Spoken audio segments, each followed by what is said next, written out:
All right. Hi, everyone listening to the webinar.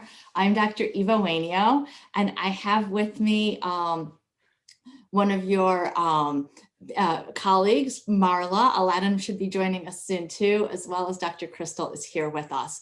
And I'm excited to talk to you a little bit about wellness during this Med Talk today. So the first thing that we wanted to start as our group here to share with you is to mention for a minute about the wellness model that we use. And this is actually a model that comes out of Stanford. And I wanted to start here because for a lot of the wellness aspects that we do, it uses like an element of this model. And so it's not often that we talk about the whole thing, all right? But the idea here is this knowledge, and there's a lot of research behind it, that wellness is, as we all know, impacted by a lot of different things. That although, yes, there's personal resilience, there's what we can do as an individual, there's professional fulfillment within our job as physicians in training, but it's not only individual stuff, right? It's the culture of the place, the culture of wellness, the efficiency of practice, where we're at and how supportive this place is.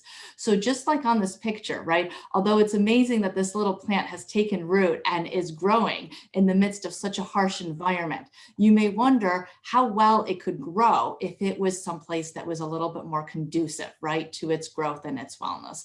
And so what we want to make sure is that as we talk about the personal aspects of it, that we're also keeping in mind the bigger picture of making sure that there is as good of a possible environment as can be for you in this during your journey to become physicians. So a little bit more about each of these elements. So the personal resilience includes individual skills, behaviors, and attitudes that contribute to physical, emotional, and professional well-being. So these are aspects that we as individuals can do ourselves.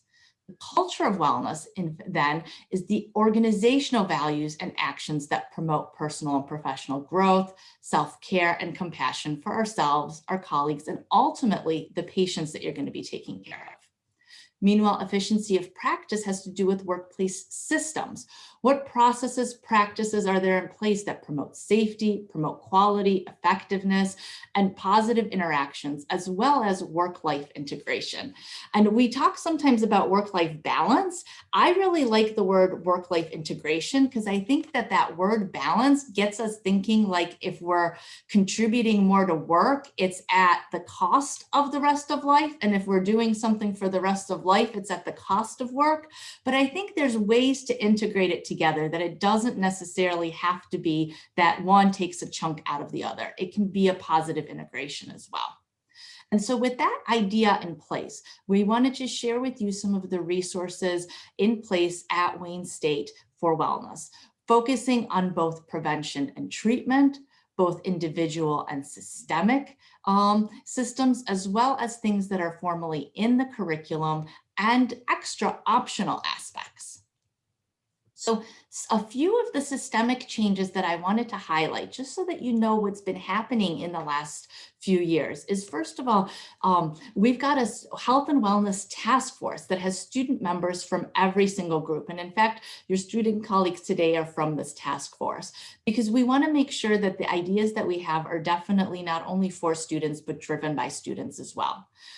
Recently, we have put wellness directly into the curriculum approved by the Curriculum Management Committee, with the idea that although, yes, we want autonomy and we want options for you to do on your own, as you spend so much time learning how to take care of others, it shouldn't only be during your lunch hour that you decide to get some element of wellness for yourself, right? If there's a panel or some information that we can share with you, it shouldn't be the choice between going at lunch to listen to this panel or enjoying lunch on your own with some friends or family, but really to be able to have it as part of the curriculum.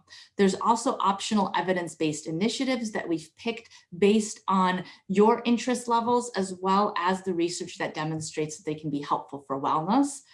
I know there's still some extra contact hours here, but believe me, over the last few years, we have actually decreased contact hours for you in lecture during the preclinical years, keeping that aspect of wellness in mind. Knowing that there's autonomy that's important for wellness, we've initiated wellness afternoons during the M3 year, where there are several wellness afternoons you can elect to take at a time that works for you during that clerkship year. We've had time off for appointments. You check in with the counselors, right? But if you have an appointment to get to, even during your clerkship year, you do not have to use that wellness afternoon. This is you taking care of your own medical health. There's now learning communities that we're expanding. There's a school-wide medical student check-in survey, so we know what's important for you. And so that when we make curriculum recommendations, and there's now a group within this past year that includes students and faculty, where we can make curriculum recommendations with wellness in mind. And I'll be excited to share more and more of these changes as time goes on. The next thing I wanted to share with you is some resources for you that are new within 2020. And a lot of you are already part of this, but this is a nice way to be able to, again, remind you of a few of these resources.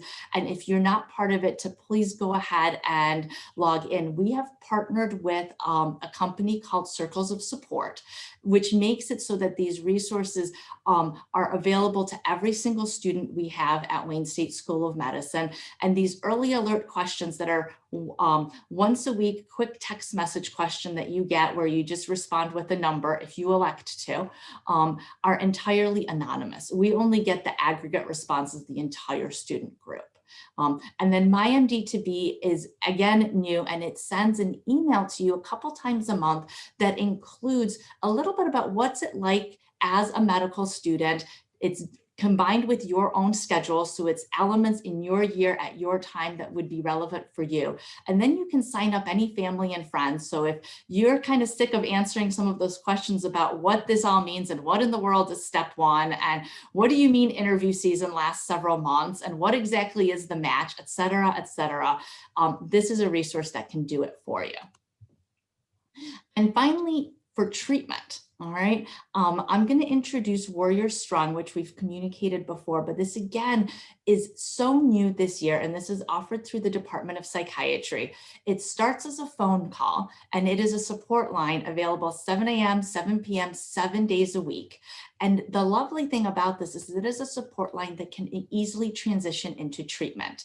Treatment includes both in person and at Toland Park, which is a short walk from the medical school, or virtual telemedicine appointments. The first session actually has zero charge, and after that, although your insurance is charged, copays are waived.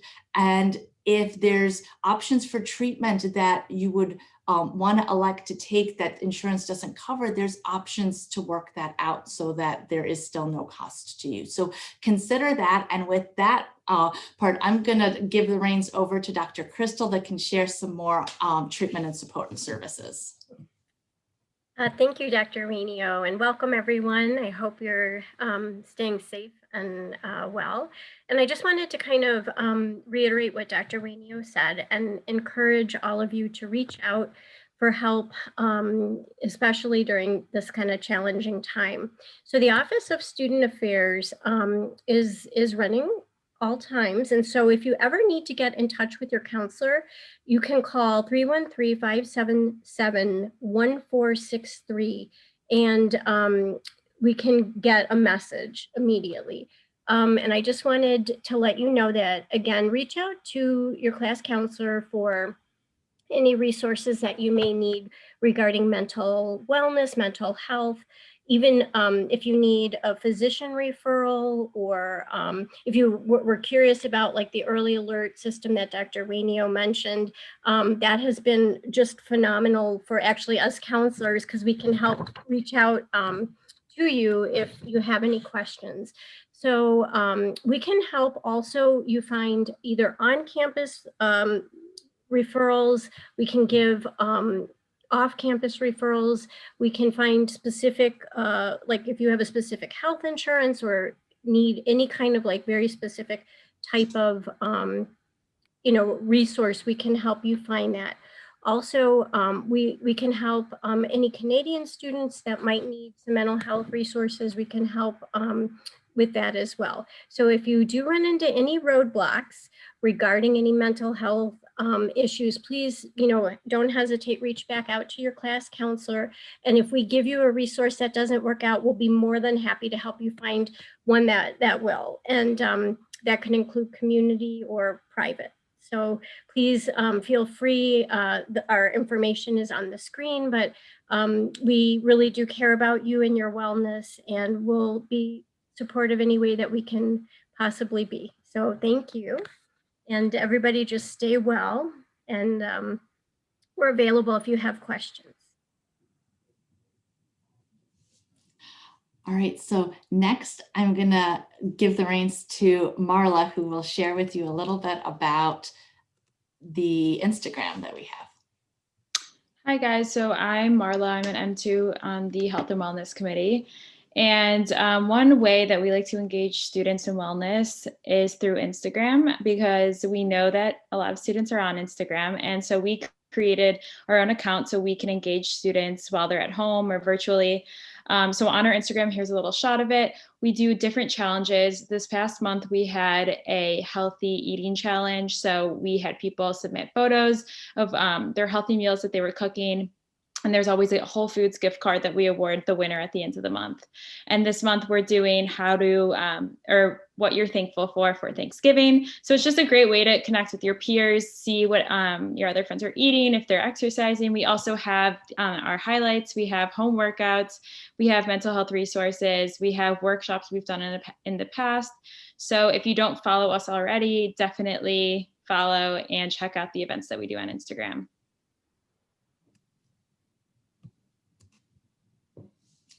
And Aladdin, do you want to also share with your colleagues a few of the things to mark your calendars for during this month? Sure thing. So we've been doing these Zoom sessions for a while now, and we were covering a lot of different stuff. So for this month, on the 12th, we're going to be doing pet therapy at 5 p.m. So you guys can just kind of like bring your own pet, or if you don't have one, you can just see everyone else and they can kind of like share and get to see everyone's pets and just be happy. Med is on the 17th. So Med, all the students can kind of come together. It's just like a common space for people to communicate. You can talk about anything. You can talk about medicine, or if you don't want to talk about medicine, you can talk about anything else. It's really just a shared space where you can come and communicate with different people. And then on the 22nd, Hannah, who's an fourth year health and wellness student representative, is going to be doing yoga. And it's always a good way to kind of get in a bit of exercise, as well as just release some of that tension that's kind of going on in general. Thank you very much. All right, so I know we've got like maybe 2 minutes left here.